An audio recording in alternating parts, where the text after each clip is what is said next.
Noite após noite, mais luzes são acesas. Lâmpadas, holofotes, postes multiplicam-se em cada lugar habitado pelo homem. E ano após ano, as estrelas parecem se apagar. Essa cortina de luz artificial, que cresce em média 10% ao ano, apaga os verdadeiros registros do passado. Nesse ritmo, uma criança que na sua infância se maravilhava com 250 estrelas no céu, ao chegar à idade adulta, 18 anos depois, descobrirá que 150 delas aparentam ter desaparecido. Ao longo das eras, a paisagem terrestre foi completamente transformada pela tecnologia e construções. Contudo, acima de nós, algo permanece praticamente imutável: o céu noturno. Embora mais tênue e difícil de ver, é o mesmo teto cósmico sob o qual os nossos antepassados se questionavam sobre o significado de tudo isso. Não é à toa que a mais antiga das ciências, a astronomia, tenha surgido aí. Embora ainda não seguisse o rigor do método científico, povos da Mesopotâmia, do Egito, da China, da Índia e da Grécia e de outras civilizações olhavam para o céu. Movidos pela curiosidade, eles faziam observações gradativamente mais sistemáticas, até que esse ramo de estudo se tornou parte fundamental de suas sociedades, influenciando a religião, a economia, a marcação do tempo e outras áreas.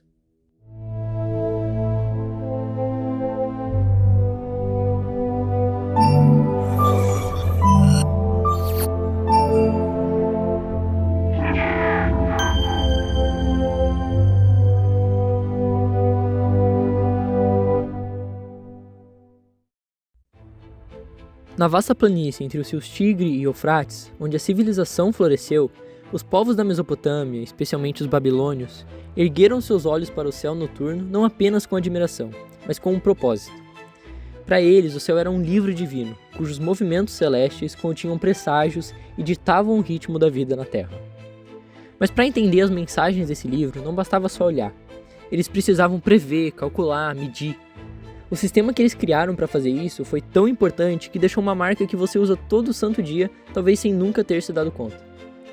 Pensa no seu relógio. Por que uma hora tem 60 minutos e um minuto tem 60 segundos? A resposta está no sistema numérico deles. O sistema sexagesimal, uma herança dos sumérios, usava o número 60 como base em vez do 10 que utilizamos no nosso sistema decimal. A escolha do número 60 não foi acidental. Sua grande quantidade de divisores tornava os cálculos com frações extremamente práticos. É por essa razão que ainda hoje uma hora tem 60 minutos e um minuto tem 60 segundos. Minuto significa um pequeno pedaço, uma pequena divisão. E a palavra segundo veio de segundo minuto, uma segunda divisão. Foi na Mesopotâmia que também surgiu a ideia de que um círculo teria 360 graus, ou seja, 360 passos, relacionados com a duração do ano, de cerca de 365 dias. Cada grau, por sua vez, também foi subdividido. Um grau contém 60 partes menores, que hoje conhecemos como minutos de arco, representados pelo símbolo de aspas simples. E cada minuto de arco é subdividido em 60 segundos de arco, representados pelo símbolo de aspas duplas.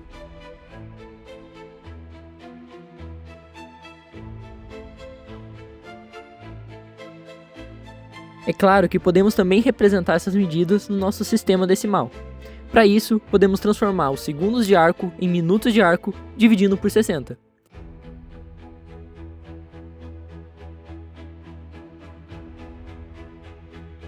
Depois, podemos dividir os minutos de arco por 60 de novo para encontrar o valor em graus, já na forma decimal.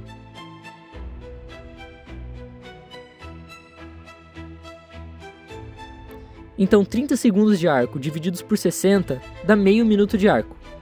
E isso em minutos dividido por 60 dá o valor em graus. E o mesmo método você tradicionalmente já usa para hora, minuto e segundo de tempo. 30 segundos é meio minuto, assim como 30 minutos é meia hora, ou 0,5 horas em decimal. E se dividimos por 60 para tornar em decimal, precisamos multiplicar por 60 para fazer o caminho inverso. Multiplica-se os decimais por 60 e os decimais restantes por 60 novamente. E cuidado para não se confundir. Hora, minuto e segundo, representado por H, min e S, são marcações estritamente de tempo, enquanto grau, minuto de arco e segundo de arco são medidas de ângulos. Eles apenas transformam para decimal do mesmo modo. Na realidade, ambos estão relacionados de certa forma. A astronomia tem tudo a ver com marcação de tempo e também tem tudo a ver com ângulos. O spoiler é que existe um fator que converte um em outro. 1 hora é 15 graus, 1 minuto de tempo é 15 minutos de arco, e 1 segundo de tempo é 15 segundos de arco. Mas relaxa que você vai entender isso mais pra frente. Por enquanto, lembre-se de que um é tempo e outro é ângulo. Eles apenas usam a mesma base numérica. Para você ter uma dimensão do que estamos falando, vamos fazer um pequeno experimento prático. Estique o seu braço o máximo que puder e levante o dedinho. A largura dele, visto dessa distância, representa aproximadamente 1 grau no seu campo de visão. Isso significa que se traçarmos 2 linhas imaginárias das bordas do seu dedo até o seu olho, o ângulo formado entre elas é de 1 grau. E o vértice desse ângulo é você, o observador. Para colocar isso em perspectiva, o Sol e a Lua no céu medem aproximadamente meio grau cada um, ou seja, 30 minutos de arco. Você pode comprovar isso de forma aproximada. Seu dedinho esticado parece ter quase o dobro do diâmetro da Lua cheia. Agora imagina pegar essa medida de 1 grau e dividir por 60. O resultado disso é 1 minuto de arco. Se pegarmos esse minuto e dividirmos novamente por 60, uma segunda vez, chegamos no segundo de arco. É uma medida incrivelmente pequena. Quer uma outra analogia? Um segundo de arco é o diâmetro angular de uma bolinha de tênis de mesa vista a 8,25 km de distância. Ok, mas por que esse sistema de ângulo que nasceu lá na Mesopotâmia foi tão fundamental para a astronomia? E para responder isso, imagine-se como alguém na antiguidade, abrindo os olhos e vendo o céu como se fosse a primeira vez. Você não sabe o que é, mas sabe que é bonito.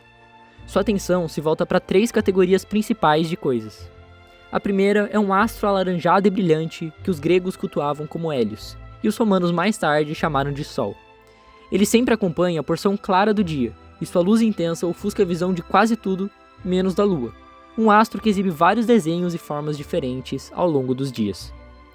Além desses 2 grandes astros, obviamente existem os vários pontos brilhantes no céu, as estrelas, e uma mancha leitosa que as atravessa, a qual poderíamos chamar de Caminho do Leite, ou Via Láctea. Você então, movido pela admiração, decide decifrar o movimento de cada entidade dia após dia. Algo que você nota é que as estrelas se movem em conjunto, como se estivessem presas umas às outras, mantendo sempre as mesmas posições uma em relação às outras. Essa constância permite que sua imaginação conecte os pontos, projetando um pouco da humanidade no céu, criando figuras associadas a animais, divindades e outros objetos do cotidiano. Como um exemplo, temos os gregos, que viram Órion, o caçador, equipado com um cinto que conhecemos como as 3 Marias, acompanhado de seus 2 cães, o cão maior e o cão menor. Eles entram no rio, o Erídano, atrás do touro, enquanto os gêmeos assistem à cena. Seguindo o caminho desses desenhos, você vê algo estranho acontecendo. Alguns outros astros, além do Sol e da Lua, não seguem o preciso caminho junto das estrelas, mesmo que se pareçam muito com elas. Esses são os planetas, do grego, os errantes do céu. Nesse ponto, você não sabe o que são esses objetos, nem a que distância se encontram. E essa lacuna de conhecimento o leva a uma conclusão fundamental. Se a profundidade é um mistério, a única ferramenta que você tem para entender o céu são os ângulos. A nossa incapacidade de perceber imensas distâncias faz com que tudo pareça estar numa grande esfera que nos rodeia. Talvez uma esfera com um raio infinito, mas isso não importa.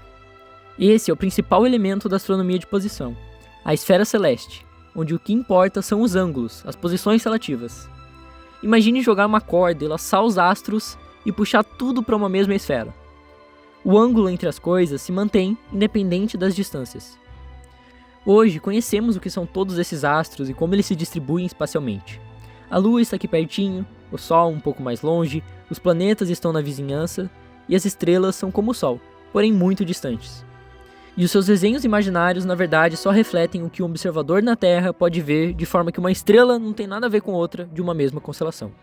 Mesmo tendo todo esse conhecimento hoje, o nosso modelo de esfera celeste se mantém por ainda ser muito útil para simplificar a tridimensionalidade, e apenas trabalhar com o que importa para localizar a posição dos astros no céu, no passado, no presente e no futuro.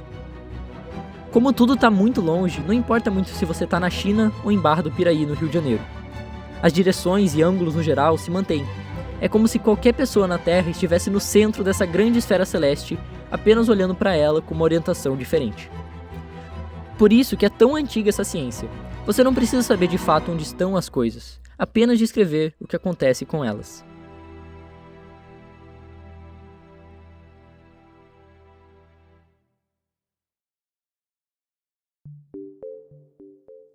Se você está estudando para seletivas de astronomia, o foco desse episódio foi te mostrar a origem e os métodos de conversão de unidades angulares e de tempo, graus, minutos de arco e segundos de arco, horas, minutos e segundos e as formas decimais de ambos, a noção angular de céu e a ideia de esfera celeste.